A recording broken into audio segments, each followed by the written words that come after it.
Hello everybody and welcome back to a brand new episode of the NASCAR Heat 5 Career Mode. I hope you're all having a great day today. We have racing here in the NASCAR Legends Series, Xfinity Series, as well as the Cup Series for the first race of the playoffs. But we first started off with some huge news, and it involves Chase Briscoe leaving this week, announcing that he is leaving Stewart-Haas Racing. He will be moving to Penske Racing next season to pilot the number 12 car, as Daniel Hemrick and Penske are set to part ways after just one season together here in the Career Mode. Briscoe has had a rough season with Stewart-Haas Racing, as he is still winless and just missed the playoffs from the last episode. So it's been a rough season for him, and we knew that one driver was going to be on the out at SHR, and Briscoe voluntarily left SHR. He was not forced out, he decided to leave himself. So big news right there, as Briscoe will be over at Penske Racing next season in that number 12 car, as Hemrick already gets the boot from that team now as we come through though into the NASCAR Legends Series here at Drebin Raceway.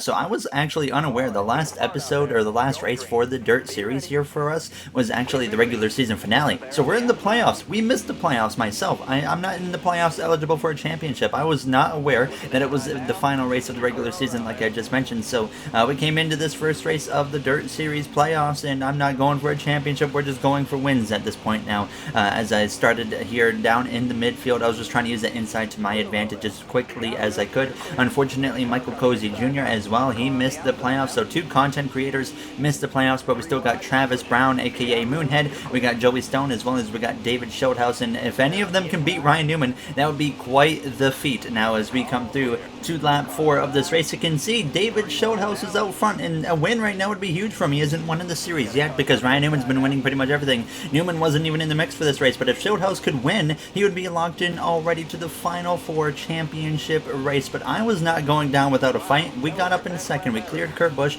and we were running down David Schulthouse here on now lap 8. We had actually gotten to the back of Schulthouse now as we came through out of turns 4, just trying to put the pressure on him, and then now turns 3 on lap 9, he makes a mistake. He goes all the way to the top, leaves the door open, I come through and pass him, and that was pretty much it. I was just able to defend over him here for the rest of this race, and we come through straight to the final lap here now on lap 13 of 13, and Schulthouse still within a few car lengths behind. This win's so important for him if he can get it, but as we come through down into turn 3, it's going to be one race too late, but we still come through to get a win. Even though we're out of the playoffs, we do pick up the win here in Drebin. It would have been a huge win for Schulthouse if he could have held myself off there in the final laps. Unfortunately, he could not hang on, so apologies, David, for taking you out of that Final Four guarantee. Michael Cozy Jr. there in P5 as you see the rest of the finishing order on your screen. And at the end of the episode, of course, you guys will see the current playoff grid after one race here in Drebin for the NASCAR Legends Series. But now we come through into Darlington Raceway here for the Xfinity Series. 2 races remain in the regular season here for Xfinity now, as we got Paul Menard, of course, behind the wheel as usual. And in the Cup Series, we start the playoffs today at Dover Raceway. So it's an interesting first round. We got Dover, we got Martinsville, and then we have a road course at Watkins Glen. So very excited to see what that first round is going to present to us here in the playoffs for the Cup Series specifically. Now, as we would get underway though here in the Xfinity Series, Paul Menard started P5. We had Sheldon Creed, Tony Bradinger there on the inside in front of Paul as we went down into turns 1. So he definitely had some work to do, but we were overall feeling pretty confident with the speed that we had in this Menard Chevrolet Camaro here today. And Paul did not get afraid to be aggressive here. He made a 3 wide down the back straightaway, already moved up into second place. It was looking very good early on, and just a few moments later, he now made a pass on Sheldon Creed into turns 3 and 4, and he would take the lead from him, make a little bit of contact there to turns 4, but it didn't turn into anything, and that was pretty much it. We cut straight through to the final lap of this race because nothing really happened after that. Bradinger would move up into second place behind Menard as we came through out of turns 4, but for the 3rd time this season for Going Racing in the Xfinity Series, Paul Menard picks up the win for our race team after just holding off Bradinger, who had a big run there out of turns 4 on that final lap. But there you see the rest of the finishing order on your screen. Rounding out the top 10, you got Rajah Caruth in the 20. I think Rajah Caruth is going to be a very large contender in the playoffs, as well as Tony Bradinger, so you're going to have to watch out specifically for those 2 drivers here come playoff time and just a couple of more episodes in the Xfinity Series. But now we come through into the Cup Series at Dover for the first race of the playoffs here. Now we got the Dr. Pepper paint scheme back on the car here for this number 24 Hendrick Motorsports Chevrolet. The goal was to hit a 23.337. We come through to start our qualifying lap. Usually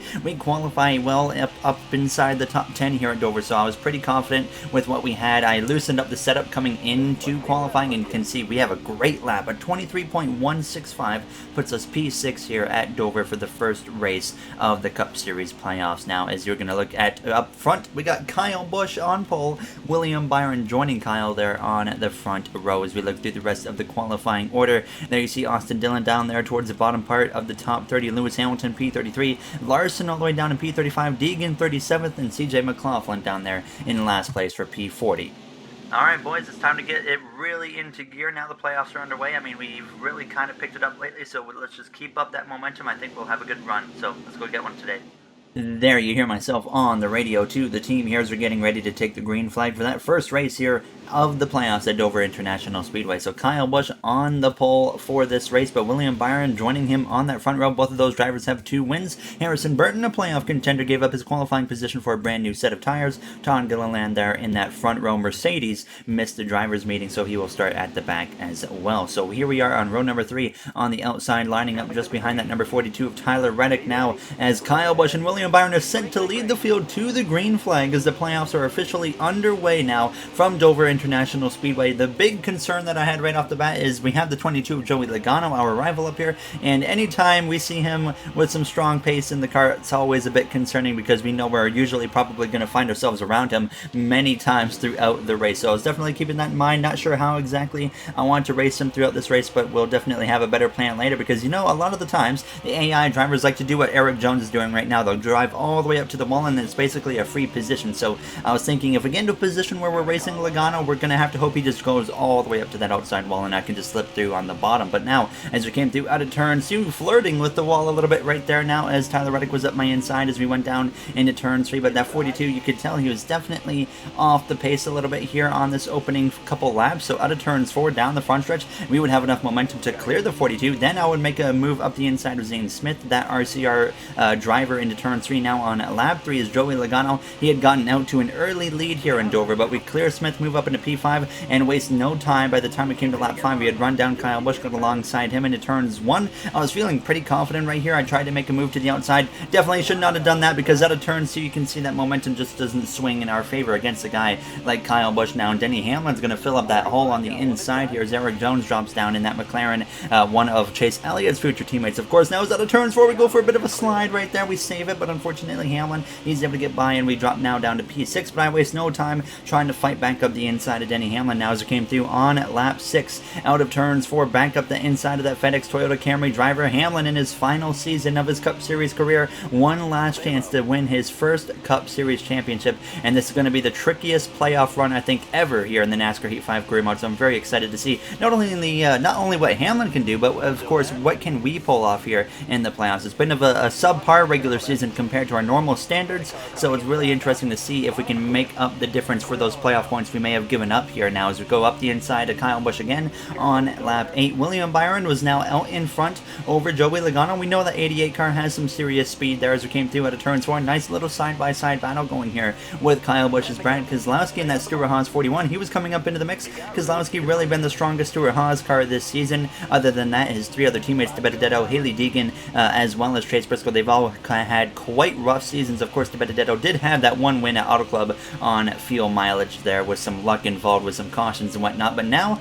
on lap 15, we had kind of got spread out a little bit as I was trying to run down second place of Joey Logano. Byron's still well out in front, but the caution actually comes out, and that's going to end stage 1 a few laps early, and we are going to get awarded P3 here in this first and opening stage. The car was feeling pretty good at this point. I think, honestly, we have at least a second place car or so. So I was very confident with that. And we just come into the pit lane for 2 cans of fuel, of course, 4 fresh tires. Ryan Blaney staying out, or possibly my thinking is he actually brought out the caution there. So I didn't do any adjustments to the car just because I felt like we have something legitimate here that can contend for a potential win here today. So I didn't want to risk messing that up there. Now, as you see the rest of the order real quick, but we're going to get ready now to go green for the start of this second stage. And we overtake Joey Logano there on the pit lane. So we move up now into P2 alongside William Byron, but we know that outside probably not going to quite work in our advantage here on the restart now as a green flag is out, and we are back underway for the start of stage 2. No amped at the start of stage 2. We're actually going to save amped for the third and final stage here in today's episode. Now there's a 3 wide behind us between Logano, Hamlin, and Keselowski there for a brief moment now as Logano gets up my inside as Byron was able to get clear. Now even Logano clears me out of turn, so I definitely gave him a bit of a break there out of turn 2 because I didn't want us to come together and collide and then end up putting myself in the wall or something now. As Byron, though, he goes all the way to the top, left the door wide open for that 22 Pennzoil Ford Mustang of Joey Logano to go up the inside and pass him, and then Byron does it again in turns 1. He throws the lead away after winning stage 1, and now I'm going to move up into second place. Kyle Busch going to try and follow through as well into that third position, but couldn't quite get it there from Byron. But now on lap 4 of, by the way, 41 laps here in stage 2, that is a guaranteed pit stop no matter what, under caution, under green, whatever it is, it will happen now. So myself and Joey Logano, though, we kind of ran away from third place on back, but my issue was, we mentioned this at the start of the race, how am I going to pass that 22 safely without getting wrecked, forced onto the apron, forced into the wall? So I knew that my only option was to wait for Joey to go all the way up to the outside wall. We cut through now to lap 8 of 41 in the stage. He unfortunately hadn't made that move up to the wall yet, and then I actually make a mistake out of turn 2, nearly knocking the wall down, and then I hit it a little bit again out of turns 2 on lap 11 as I'm now trying to reel that 22 back in, and he was still just continuously riding that bottom lane, not giving me any option to make that move that I would like to make. So I was really already starting to think about green flag pit stops coming up now, as once again on lap 14 we had run him down. I even take a bit of a peek there to the outside, seeing maybe if I can pull something off. Couldn't quite make anything happen right there as we came through turns 1 and out of turns 2 down the back straightaway. You see the run I have, I could have easily gone to the inside of the 22, but I knew what was going to happen. He was going to push me onto the apron. So now on lap 18, we're already running down lap traffic. Anthony Alfredo having a really rough day. Harrison Burton, by the way, he had now moved back up into P3 and was running both myself and Logano down, but obviously we know we have more speed than that 22 right now, and I felt like I was probably better than that 19 of Harrison Burton. We just have to find a way past this 22, and the lap traffic is going to be our opportunity to get past Joey Logano. And here, as we came through now on lap 20 out of turns 2, he gets stalled by the 17 of Buescher. I make the move up the inside into turns 3, and now to the lead we go here in the second stage, but Logano gets to the back of us, moves us out of the groove out of turns 4, and he goes back to the lead with no problems at all. A little bit heated there, but of course he owes us a bit of revenge after last episode in the Charlotte Roval. But now, once again, Logano goes to the outside of Haley Deegan. He's stuck behind Cole Custer, and I'm going to make a move again up the inside and now make it 3 wide with Deegan and Custer down the back straightaway into turn 3. Logano gets stuck behind them both, and once again, just like that, within the lap, we take the lead, we lose the lead, and we take it right back now, and now have a good couple car lengths over Logano. So now we were getting ready, though, for pit stops at this point now, as the green flag pit stops were just a few laps away. So with 2 laps left in with fuel in the car is when I was going to make the pit stop. I didn't want to wait till 1 lap of fuel in the car because pit lane's a little bit tricky at this track. So with 2 laps of fuel in the car, I decided right here on lap 23, we're going to come in and make our green flag pit stop now as we get down out of turns 4, and I actually speed into the pit lane. A huge mistake right there, a costly mistake. We're going to throw away the stage 2 win. We had to serve our penalty after taking 4 tires and 2 cans of fuel, and I have a history of not only speeding in the NASCAR Heat 5 career mode, I have done this in NASCAR Heat 4. I do this in the Nitro Racing League, which you might see tomorrow actually on the channel. It's just, I don't know what it is about me in pit lane. iRacing as well, I speed a lot, and just even in past NASCAR games, NASCAR 15, 14, inside line, I've always had an issue with speeding. Now as we came through out of turns 2, though, on lap 25, there was some issues here with Daniel Suarez in the Going Racing Chevrolet Camaro. He was blowing an engine. That allowed me to get past Chase Elliott, but that was just not a fun scene to pass, knowing my car right there had just DNF'd from the race. No caution had come out. We were still under green flag conditions, and now we're just trying to march our way back throughout the field here and just kind of reduce the damage from my own stupidity there with that speeding penalty. Christian Eckes was currently leading the way, and that was not on luck. He just somehow found the speed in under the pit strategy to get himself out in front of both the 19 of Burton and the number 22 of Joey Logano. So now on lap 36, 6 laps to go in stage 2, and we were doing a good job here. We had now rallied our way back into a top 10 position here as we came through out of the corner, and we had such a lead there that when we came into the pit lane and got that penalty, it didn't hurt us as much as it would have, of course, if we were running like 10th or something when we had come in to the pit lane. So now we passed Kyle Busch for P8 on lap 38 here as we came through at turns 2, and that was pretty much as far as I was going to get because Brad Keselowski was almost 2 seconds down the road. So as we came through to start the final lap of stage 2, Christopher Bell, a playoff driver, having a horrendous day. He's had a really good regular season. He's won multiple races, but not today. I don't think he's going to be able to pick up another win as he's now a lap down as Christian Eckes comes through to win stage 2, the rookie there for Red Bull Racing, and obviously I think we can already agree that he will win Rookie of the Year this season in the career mode. As we come through down the front straightaway, we rally back to at least a top 10 finish to get P8 here in stage 2, so I was actually pretty happy with that considering the situation that we were just in. I'm so sorry about that speeding penalty, guys. That was all on me. We have a good car. I think we can win this race if we can get up front again, so I'll be giving it everything I got in that third stage. There you hear myself on the radio to the team. Once again, no adjustments needed here, so I decided to just keep it the same as it was previously. So 2 cans of fuel again, as well as 4 fresh tires. The only thing I thought about was grill tape, but then I remembered we've had a Dover race here before where I only put the grill tape up by like 5 extra %, and the engine immediately started overheating within 5 laps. So I didn't decide to mess with it this time there. As you see, Suarez, Blaney both out of the race, unfortunately for them. Blaney, our future teammate, I'm going to show off his new paint scheme for the 25 car very soon, maybe in the next career mode episode or maybe the one after, made by FRG Design, so I can't wait for you guys to see his work. But now stage 3 gets underway here for the first race of the playoffs. Harrison Burton, Christian Eckes, Joey Logano, William Byron on your first 2 rows as we are underway for the start of stage 3. Bubba Wallace up our inside. He won earlier this season, putting himself in the playoffs at Texas Motor Speedway. Now, as he's got a good record at Texas Motor Speedway in this NASCAR Heat 5 career mode. He's come up short of a win there before, but then of course he finally made up for it by winning there this season. Now as we come through turn 3, and for Sam Mayer, the rookie up our inside for that Trackhouse Racing team, going to McLaren next season. But now it is time to get amped here in Dover.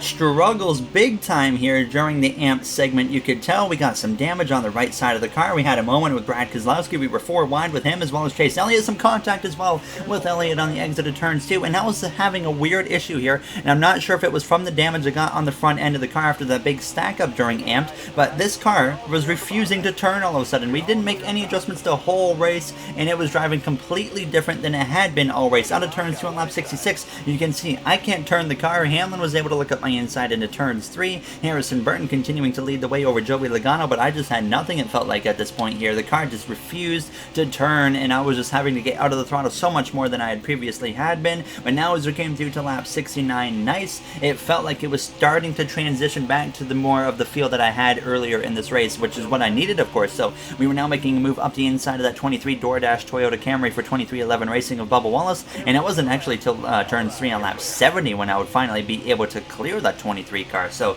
definitely we were struggling here in this third and final stage, and I think the only thing that it could have been, I feel like, was that damage we had picked up on the front end of the car from that stack up now as we came through on lap 72 out of turn, so you can just see how tight that car was. But eventually we would be able to make a pass here on that 82 Red Bull rookie of Christian Eckes. But hold up, out of turns 4, he's going to try and fight back here, but we are almost clear, not quite clear enough, so we continue battling side by side with 26 to go. William Byron back out in front, but now we clear Eckes finally, and on lap 75 into turns 3, now it's actually up in front of us. Denny Hamlin goes spinning, a playoff driver in his final season. Out of turns 4, Hamlin goes around, the caution's going to come out. Hamlin pulls down in front of Larson, the 33 of Cindric, and the 9 of Elliott, all involved, and the McLaren driver of Eric Jones, and the caution flies here from Dover International Speedway. We're going to come immediately to the pit lane. I was expecting the other drivers here to take 2 tires. I was not confident at all with 2 tires here going to the end of this race, so I decided we're just going to do 4 tires. We're going to give up some positions, but there's only, what, 19, 20 cars on the lead lap, so that's about the worst we can be here. So sure enough, there you see, we're down to P19. Hamlin remains in the race, and Ryan Preece gets the lucky dog. So Hamlin gets a bit of a lucky break there, not DNFing from that incident, but we are back underway once again. William Byron, Harrison Burton, Joey Logano, your top three, but you can see we have a huge stack up right here, and that's going to completely mess over everybody. I think, probably almost 10th on back here for this restart. It looked like that 33 of Cindric just did not get going. He was involved with that crash with Hamlin, and I saw slow McLaren of Eric Jones, both of those guys, like I said, involved in that incident there as we were 3 wide with the Benedetto. Eckes in the Red Bull once again on the back of us here. He must have had a slow pit stop or something. He was behind us now as we go down this front straightaway. So now on to lap 81, making a move up the inside of Chase Elliott. We were moving our way through the field, and we have that 4 fresh tire advantage. Everybody else, 2 fresh tires is all they have. So if we get a lucky caution, have the right track position, we could actually be in the mix for this race victory all of a sudden. And this car, once again, felt like it did earlier. So I'm pretty sure it was that damage that we picked up there at the beginning of stage 3 that was causing it to be so tight, because right now it felt great and it was showing. We were continuing to move our way throughout the field, and we were bringing the Red Bull of Christian Eckes with us the whole time, now making a pass on Bubba Wallace again, up into P6 to the back of Kyle Busch, and now to the inside of him. And sure enough, with 17 laps to go into turns 1, we are going to once again re-enter a top 5 position now. As we come through out of the corner, we get clear of that 18 and try to run down our Hendrick teammate of Alex Bowman. We look to the inside of him with 15 laps to go, and you can see the gap up ahead. William Byron driving away, setting sail, trying to get his 3rd win on the season as we clear the 48 of Alex Bowman, and now up the inside of Harrison Burton, wasting absolutely no time whatsoever as we continue to bring that Red Bull driver of Eckes with us as we get clear of Burton there out of turns 2, up now to P3, and now the next target is, of course, our rival of Joey Logano now as we come through, approaching the 88th lap of 100. Here's the exit turns for Logano all the way up at the top. I was hoping he would continue to do that, but now there's actually trouble behind us. We got a spin from Sam Mayer. Noah Gragson, the playoff driver, gets a bit of a piece of it. The caution comes out again with 13 laps to go, and this is going to force probably a 10-lap dash on the field. Of course, everybody's staying out at this point, and we have 4 fresh tires compared to everybody else's around us with 2 fresh tires.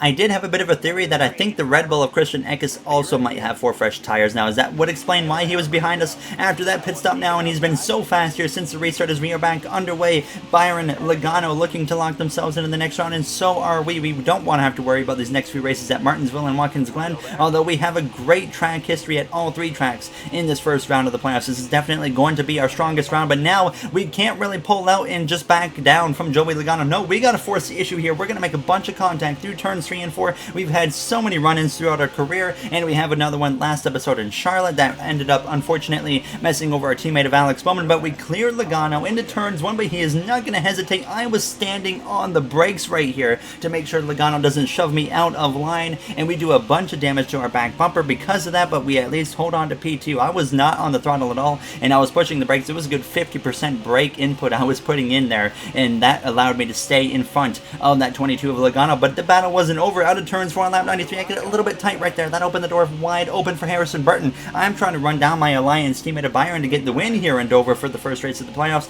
but Burton does not want any of that. He is completely messing up our progress, so we come through out of turns 2, and of course we got to put the fight right back to him because we're still close enough and within reach of Byron here with the 4 fresh tire advantage that we could get to him here if we can clear him within the next lap or so. And sure enough, out of turns 4, we're still though side by side, and into turns 1 on lap 96, it was finally clear of the 19 of Harrison Burton. Out of turns 2, I clipped that apron a little bit there. That slowed me up once again, but now it looked like we were too far out to run down William Byron. 3 laps to go. It was down to 6/10 of a second between myself and Byron. Logano now up to P3, but now as we were approaching the final 2 laps of the race, still 6/10 of a second into turns 1, now down to half a second. Not enough time, I don't think, unless Byron decides to try and throw this race away and do what we've seen many times from leaders at this track and jump up to the top throughout the corners. Does not do it in turns 3, but now approaching the final lap here from Dover. What an up and down race it has been. We led in stage 2, we got the speeding penalty, we went all the way to the back. Now here we are on the final lap in P2 as we go down into turns 1, and once again closing in on Byron, probably about 4/10 of a second between himself and I. No pressure from behind, but obviously not close enough. William Byron leads the way into turn 3. Now as he's going to go all the way to the top, though it might not be over quite yet. Here's we're on the inside as we come through the center of 3 and out of turns 4 for the final time. We're almost there, but it's not going to be enough. William Byron gets his 3rd win on the season as we have to settle for a runner-up 2nd place finish to start the playoffs here from Dover International Speedway. Honestly, though, I was pretty satisfied with the second place finish.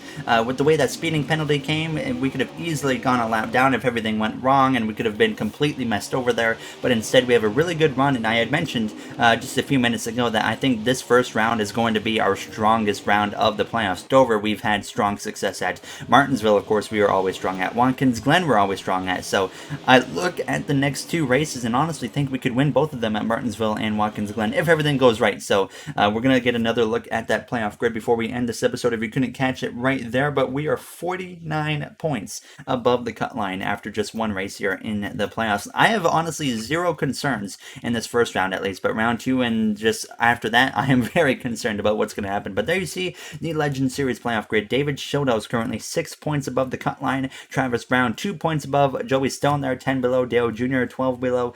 Tony Stewart just a few points below, and of course myself and Michael Cozy Jr. We ended up not even making the playoffs, unfortunately. So that was actually the moment right there when I realized we were in the playoffs for the Legend Series. But there you see the Cup Series playoff grid on your screen. So the guys on the outside looking in are Priest, who is out by 4, Bell out by 7, Jones out by 13, and the Go-On Racing driver of Suarez out by 16. As always, if you guys enjoyed this episode, you know what to do. In the next one, we go to Martinsville under the lights for the first time here in the career mode. Very excited for that. And of course, I'd like to say thank you to the Go-On Racing members on the channel of MJ, Joseph 9001, Timothy Arline, Bubba Jr., Brett Durward, Dark Gengar Gaming, AJ Vasseur, Russell Dixon, Kenneth Barnett, Dana9302, as well as King Matt XL. Thank you guys so much once again for the support. And this is the first episode that I've done since we hit 9K on the channel. Huge thank you to everyone for the support over that. 9,000 subscribers is unbelievable. Thank you once again. I'll see you guys in the next one at Martinsville. Have a great day, everybody.